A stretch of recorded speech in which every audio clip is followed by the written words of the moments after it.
જય માતાજી મિત્રો, આજે વાત કરીએ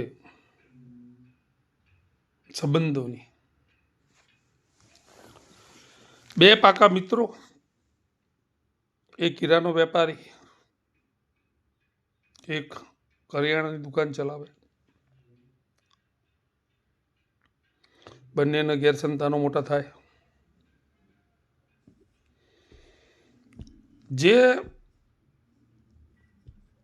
ભાઈ દુકાન ચલાવતો હતો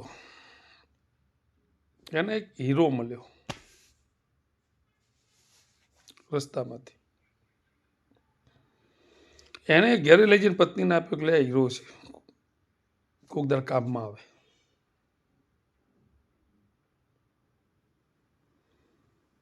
આ વાત પત્નીએ તિજોરીમાં મૂકી દીધો ને આ વાતનો બાણા વહી ગયા.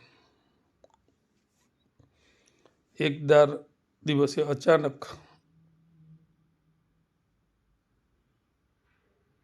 એ ભાઈ દુકાન જે ચલાવતા હતા ભાઈને હાર્ટ એટેક આવ્યો ને એક્સપાયર થઈ ગયા.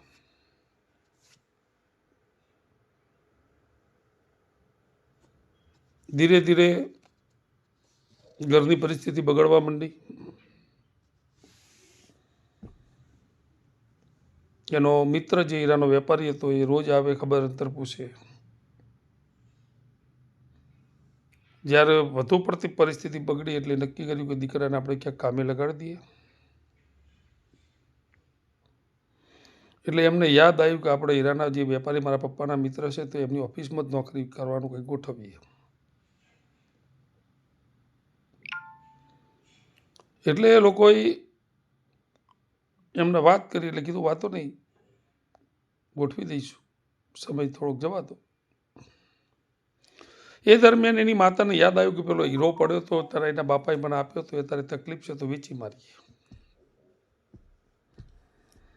એ દીકરો એ હીરો લઈ અને એમના પપ્પાના મિત્ર જોડે ગયો. કાકા, મારા હીરો મારા પપ્પાને જડ્યો તો મારે અત્યારે પૈસાની જરૂર છે તો મારે વેચવો છે. 2-3 લાખ રૂપિયા આવી જાય તો મારું કામ થઈ જાય. એટલે એના પપ્પાના મિત્રએ કીધું કે એક વાંધો નહીં.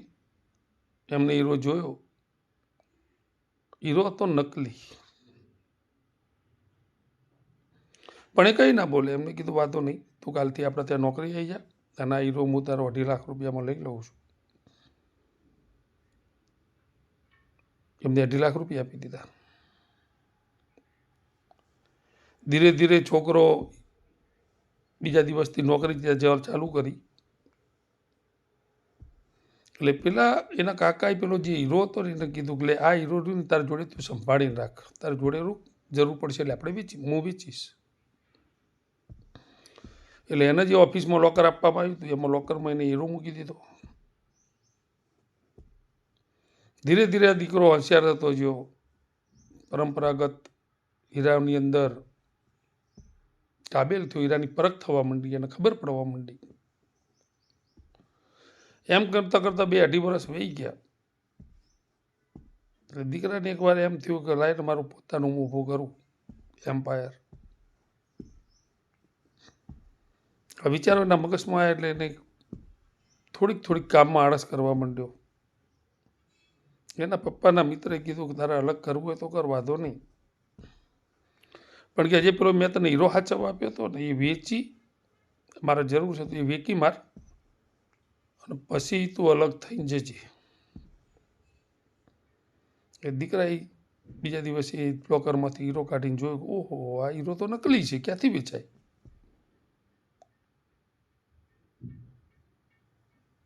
એટલે એને તરત લાઈટ થઈ કે શેઠને ખબર જ હશે કે આ હીરો નકલી છે, પણ મારા પપ્પાની મિત્ર ખત્તા ખાતર અને મારા ઘરની પરિસ્થિતિ જોઈ અને એમને આ હીરાના મને 2.5 લાખ રૂપિયા આપ્યા હતા. મદદ આવી પણ હોય. એ દીકરો શેઠના પગમાં પડી ગયો કે જે જમાનામાં ભાઈ ભાઈનો ના રાખે ત્યાં તમે મિત્રતા આટલી ઊંચી નિભાવી દીધી.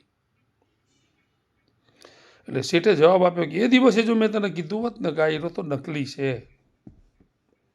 તો તને એવું લાગત કે પપ્પા જ્ઞાન સંબંધો પૂરા થઈ ગયા, શેઠના મફતના ભાવમાં હીરો લઈ લેવો છે, એટલે મને આવો જવાબ આપ્યો.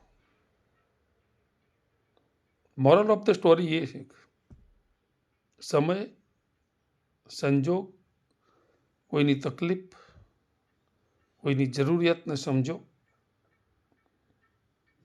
અને તમારાથી જે થાય એ એના માટે મદદ કરો. જય માતાજી, જય ભવાની.